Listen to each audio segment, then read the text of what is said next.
Hello everyone, welcome back to Anjali Nursing Classes for GNM and BSc Nursing। आज हम लोग MSN में inflammation के बारे में बात करने जा रहे हैं। देखिए, इन्फ्लामेशन एक ऐसा टॉपिक है जिसे हम कॉमन सिम्टम भी कह सकते हैं। Common symptom of every disease every disease हर एक बीमारी का सबसे कॉमन, सबसे जो सामान्य जो लक्षण हमें दिखाई देता है, दैट इज इन्फ्लामेशन। देखिए, बहुत से लोग होते हैं जो इन्फ्लामेशन को सूजन कहते हैं, लेकिन जो इन्फ्लामेशन होती है और एक होता है दूसरा वर्ड, दैट इज स्वेलिंग। शायद आप इन दोनों वर्ड्स को सेम समझते होंगे, लेकिन जो इन्फ्लामेशन है वो है एलर्जी और response of tissue towards any reaction occur in our body। हमारे शरीर में होने वाली किसी भी प्रक्रिया की प्रतिक्रिया जो हमारे ऊतक देते हैं उसे इन्फ्लामेशन कहा जाता है। लेकिन स्वेलिंग जो है ये एक सिम्टम है इन्फ्लामेशन का। इन्फ्लामेशन की जो आपके बॉडी के किसी भी पार्ट में इन्फ्लामेशन शो हो रही है तो उसे के जो एक लक्षण है, जो दिखाई देने का एक तरीका है, दैट इज कॉल्ड स्वेलिंग। ठीक है, तो देखिए, रेडनेस, स्वेलिंग, हॉट और पेन, इन सबको मिलाकर क्या बनती है?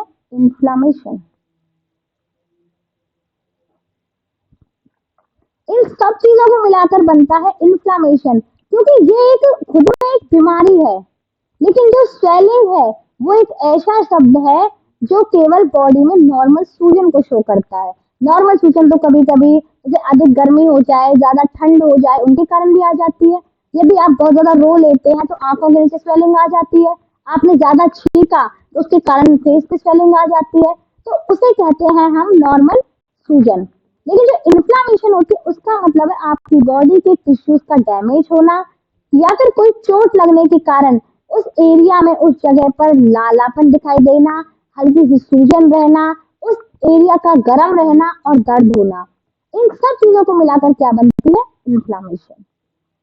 ठीक है, इन्फ्लामेशन हमेशा याद रखना, इन्फ्लामेशन हमारी बॉडी के ऑर्गन्स के द्वारा जो रिएक्शंस हो रही हैं उनका, उनकी प्रतिक्रिया होती है, उनका रेस्पॉन्स होता है, ना कि कोई ऐसे मतलब कोई सिम्टम नहीं होती। Inflammation inflammation is a disease. Okay, I hope कि आप सभी को इन्फ्लामेशन और स्वेलिंग में डिफरेंस समझ में आ गया होगा। अब हम आगे इसके साइन और सिम्टम्स की तरफ। देखिए, हर एक बीमारी की तरह जो इसके सिम्टम्स हैं वो हम लिखवा चुके हैं, रेडनेस, स्वेलिंग, हॉटनेस और पेन।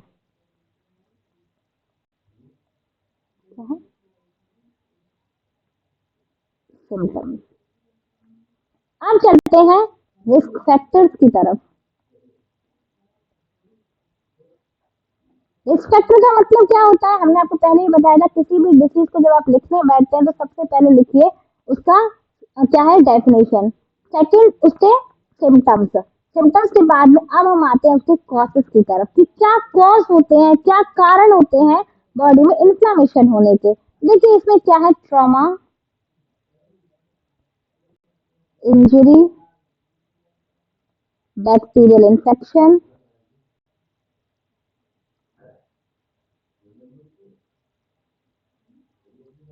High fever, meningitis. देखिए, एक चीज हमेशा याद रखिएगा, यदि किसी भी ऑर्गन के पीछे आपने आइटिस लगा दिया, इसका मतलब होता है इन्फ्लामेशन। किसी भी ऑर्गन के पीछे यदि आपको आइटिस, जैसे कि मैंने यहाँ पे बोल दिया मेनिंजाइटिस, इसका मतलब क्या है? दिमागी बुखार आप लोगों ने सुना होगा। जो मेनिंजेस लेयर होती है हमारी बॉडी की, हमारे ब्रेन में ये लेयर पाई जाती है, मेनिंजेस, और उस पर अगर सूजन आ जाए that is called meningitis. Okay, फिर आते हैं आगे बर्न, टॉक्सिसिटी। किसी भी बीमारी की जो रिएक्शंस होती हैं, जो टॉक्सिसिटी होती है उसके कारण। अल्कोहल, अगर कोई व्यक्ति अधिक शराब पीता है तो उसके कारण भी उसकी बॉडी पर स्वेलिंग शो हो सकती है। ओके, अब चलते हैं टाइप्स ऑफ इन्फ्लेमेशन की तरफ। इन्फ्लेमेशन के जो टाइप्स होते हैं, यानी कि अलग अलग एरिया में कौन कौन सी सूजन पाई जाती है उसके बारे में हम बात करें तो देखिए सबसे पहले आती है ओटाइटिस। मैंने आपको पहले ही बताया है, अगर किसी भी वर्ड के पीछे आपको आइटिस मिल जाए that is called inflammation. Otitis मतलब ईयर स्वेलिंग, कान में सूजन। Pancreatitis, pancreas inflammation. गैस्ट्राइटिस, आपका पेट यानी कि stomach inflammation. Meningitis, meninges layer में इन्फ्लेमेशन। कोलाइटिस, आपकी कॉलन में यानी कि लार्ज इंटेस्टाइन के पार्ट कॉलन में यदि स्वेलिंग है that is called colitis. Rhinitis, mucous membrane inflammation को कहते हैं राइनाइटिस। साइनोसाइटिस, नाक में होने वाली इन्फ्लेमेशन साइनोसाइटिस कहलाती है। टॉन्सिलाइटिस, ये जो आपकी टॉन्सिल्स होती है इनमें जो स्वेलिंग होती है that is called tonsillitis. Dermatitis, itis, यानी कि जो हमारी स्किन की स्वेलिंग होती है, इन्फ्लेमेशन होती है that is called dermatitis. Next we are talking about various managements of inflammation, यानी कि विभिन्न प्रकार के ट्रीटमेंट जो हमारे इन्फ्लेमेशन में दिए जाते हैं हम उनके बारे में बात करते हैं। नोट कीजिए ट्रीटमेंट ऑफ इन्फ्लेमेशन।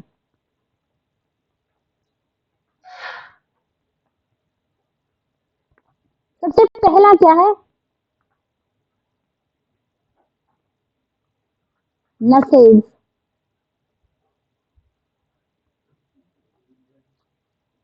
नसेज मीन्स क्या होता है? Non steroidal anti inflammatory drugs. Non steroidal anti inflammatory drugs. सीधी सी भाषा में कहा जाए, देखिए इतना लंबा चौड़ा नाम दे दिया है हमें, ऐसा कुछ भी इसमें नहीं है। ये केवल स्टेरॉइड्स नहीं होते और इन्फ्लेमेशन को खत्म करने की दवाइयाँ होती है। इनमें सबसे कॉमन जो ब्रांड हम यूज करते हैं that is Brufen. Brufen 400 mg जो यूज किया जाता है ये आपका नसेट्स में आता है। उसके बाद में चलते हैं डायूरेटिक्स। डायूरेटिक्स भी हमारी बहुत सारी ऐसी मेडिसिन होती हैं जो स्वेलिंग को खत्म करने का काम करती हैं। Third one is antihistamine. Antihistamines जैसे कि बेटनीसॉल।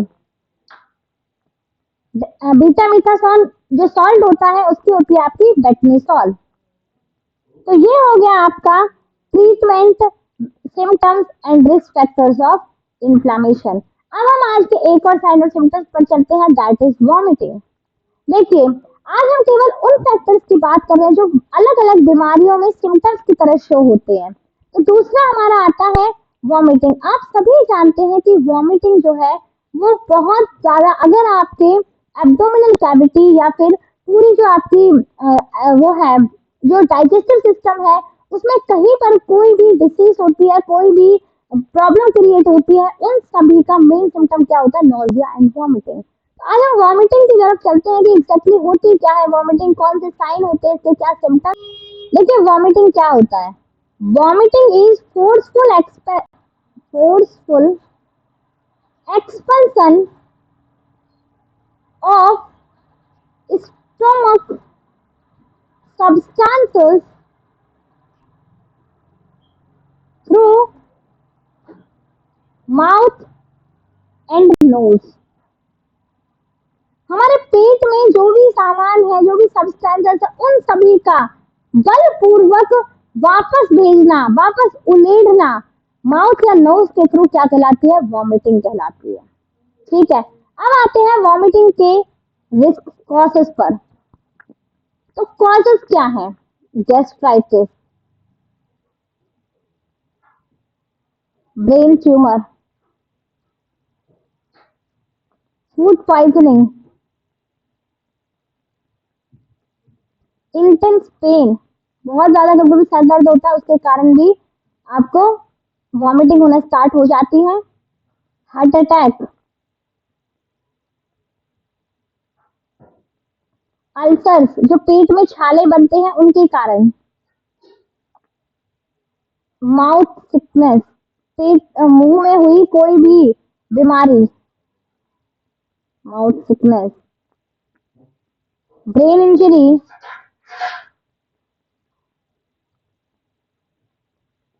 ओवर ईटिंग, सीधी सी बात है, जब ज्यादा खाओगे वो वापस तो आएगा ही।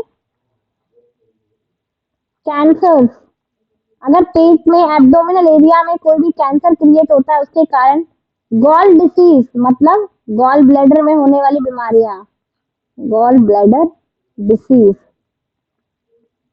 और early stage pregnancy, early stage pregnancy, ये सभी क्या है? आपके कॉजेस हैं, कारण है किसके?